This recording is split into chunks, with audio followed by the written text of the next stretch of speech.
Yo, this is your first time here, welcome. Been here before, welcome back. Today, we're going to be running over my review on the Razer Wolverine V2, this bad boy. I did a review and subsequent bashing, I guess you could call it, on the Razer Wolverine Ultimate. It's my highest viewed video on YouTube. In the second video that I put up, I had multiple issues with it, and I decided it was time to retire it and buy another one. Perhaps stupidly, I decided it was time to buy another Razer controller. The problem is that I'm addicted to Razer gear and I buy it all because I think that the build quality on its class, aside from the Ultimate, whatever, I like the brand, I like how it's for gamers, it's kind of high end, blah blah blah. Anyway, we'll get into that a little bit later on. But yeah, today I'm just going to run through the details on it, what I think of it, whether it's worth the cash. As usual, we passed 500 subscribers a little while ago, which I'm buzzing about, so the next goal for me would be to get to 1,000.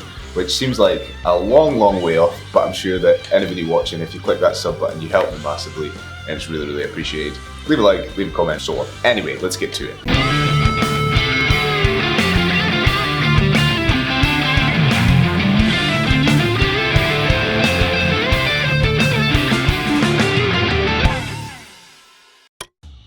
So, first of all, I'm going to go through a little unboxing, just so you can see it. It's the most boring unboxing ever because there is nothing in the box, just the controller and nothing else, which I kind of hate. I just like to see some little other things going on. But let's get to the unboxing. So yep, Razer Wolverine V2. I'm excited for this one. Let's get this thing unboxed. This was delivered from Curry's. It came pretty quickly. As always, be careful with knives. There she is. Razer stuff always looks so good. What have we got in the box? Comes in a nice foam. Here we have big long cable, as always. Oh, this is wired, yeah. Okay, so this one's wired. Makes sense. There it is. We'll do some B-roll of that in a while. But in the box, it doesn't look like we're getting much. We've got cable, which is attached to the controller. And I don't think we've got anything else. Styrofoam. The Wolverine booklet, instructions that we ignore, a couple of Razer stickers as always, not the holographic ones, and that's it. We'll have a quick look at it from this angle. So here we are. Nice little looking piece of kit, really.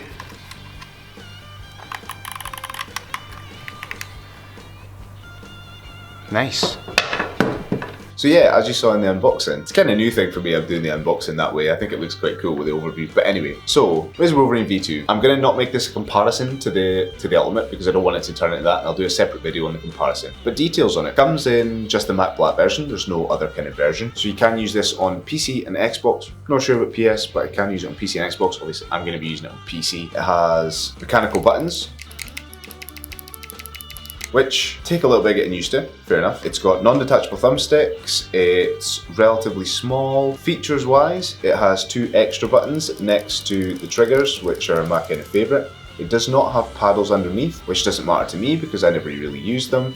It has your standard Xbox buttons, a strange placement of the start and select buttons, which we'll run over in a little while. Non-detachable D-pad, but it's pretty standard. All clicky buttons as well, both of them clicking. We have the, I think they're called hairpin triggers? I don't know, where you can adjust the travel, so the travel is kind of half, you can make the travel the entire way. So for something like Warzone or something like any other kind of FPS, that means that if you meet somebody who has a longer throw in their trigger, when you pull the trigger, you're going to fire before they do because you have a shorter throw, unless you both have short throw, in which case you're goosed. It is not wireless, so it is wired. And in this one, the wire doesn't remove, so it's permanently attached, which may be a game changer for you, but not for me because I think that it stops latency. It doesn't have any RGB. The closest thing to any type of color or trim it has is this kind of green trim around the outside of the hands. It's got very nice rubbery grip here, which you can kind of see, which is nice. It doesn't get sweaty or that, which for me, if you watch my other videos, it's a godsend. And that is kind of all the details on it.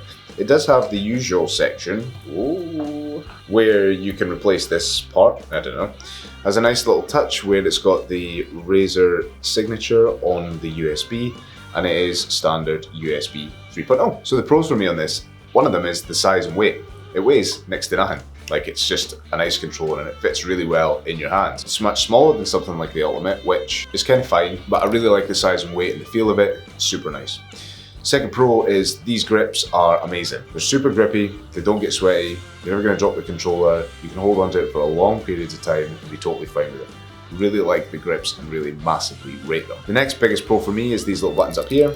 If you've used a controller that has paddles before, I found that I used them to start off with and then it became a gimmick for me. I never ended up using them. However, these two I always did use, and I found that for Warzone specifically, I know I always make reference to Warzone, but it's the game I play most. There's only really two buttons, I guess, that you use massively. I mean, I'm fine with using A and B, it's what I've done forever, so you've got X and Y. And for those cases, mapping these to the back two, having these two additional buttons for me is enough. I don't need any more additional buttons, mainly because I don't use the paddles. If you do want to use the paddles, I would say, you know, maybe this isn't the controller for you, but personally, I don't think you need them, and it's fine with just these two extra buttons being enough. So the next pro, as I mentioned before, is obviously the travel distance. I love this. So Rocket League and Warzone are my two. For Rocket League, I like the nice spongy triggers. It has a lot of travel. But then for something like Warzone, you want that clicky travel there. The next pro for me is I love mechanical keys on a keyboard, but what these do, so the X button on my Ultimate broke because the travel distance was so small and it wouldn't move. These kind of bridge the gap between mechanical buttons that you can hear and the spongy buttons that you get on a normal controller, which I really like. I love the feel of the buttons on this. They're super tactile, they're quick and fast to react with a tiny travel distance, but they don't have that massive mouse click that is so alien compared to the normal controller. Another pro, the thumbsticks are really smooth, really like them. Not had any issues with them at all. No stick drift yet. I say yet. No stick drift yet. And the D-pad is clicky as well. The last pro is I think it looks good. I think it looks nice. Razer gear always looks nice. No RGB, which for me, you would think if you watched any of other videos is probably a no-go. However, I really wanted a new controller and this kind of fit the bill in every way. So let's get into the cons. So the cons, this, for 90 quid or whatever you pay for it, I kind of feel like, and I said this last time in the last one, kind of feel like wireless would be good. Now I know that if it's a competitive controller, and somebody said in one of my other ones that that's maybe a pro because if you have a wire because it's going to stop the latency. Agree and disagree. I would kind of like to have a wireless version with no latency. I know that that's almost impossible. However, that would be really nice. Or even at least in this case, a detachable cable like the Ultimate, so that when it's stacked somewhere, you don't have to deal with the cable, wrapping it around and leaving it elsewhere. Because I can only detach the very end. The next con for you, might be a con for you, is the no back paddles. I call it a pro because it's a pro for me, might be a con for you, but no back paddles. The next one, and this is a weird one, is the placement of the start and select buttons. It's really difficult to get from here to here. So like Warzone tac map being here, it's just a strange placement. Not a game changer by any stretch, not like I wouldn't get it because of that, but just a strange con. What a weird place for it to be in. You will find that you get used to it, kind of, but it's just a really strange place for it to be in. The next con is, again for the price, because this isn't too much less expensive than the Ultimate. You're still paying 90 quid for a controller, so it's kind of bridges the gap between the Elite and the standard controllers.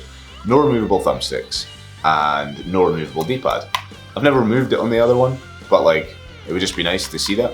I suppose you can get extensions and whatever that you pop on the top, but none of them remove. Really, you'll be surprised to know that as far as cons coming from me, I don't have many. They're kind of aesthetic and things that you can get used to. So, you know, that's a bit of a surprise coming from me. So as usual, when I do my, is it worth the price? I'm stuck. I would say yes. It depends on what your budget is. Is it worth stretching a little bit extra to the Ultimate? For me, not. Nah, I think that this is the perfect controller for PC gaming. In general, I think it has everything that you need. It's a nice kind of midway point between something ridiculous priced as the Elite or the Ultimate and a normal shitty controller. It has the mechanical buttons, it's a nice Razer bit of gear. I think it's definitely worth the cash to pay for. I am trying now to move to keyboard and mouse, which I'm going to do a video on relatively shortly. But yeah, so I hope if you were planning to buy one or you already have one, this is giving you a little bit of information that you were looking for. And if you did enjoy the content, don't forget to click the sub button, click the like, leave a comment, do whatever you need to do. Hopefully we can get to 1,000 relatively soon, and let me know if you're going to buy one. I'll leave a link to buy it in the description below. It is an Amazon affiliate link, so I do get a kickback if you pay for it, which is very much appreciated. But until next time, I'll see you then.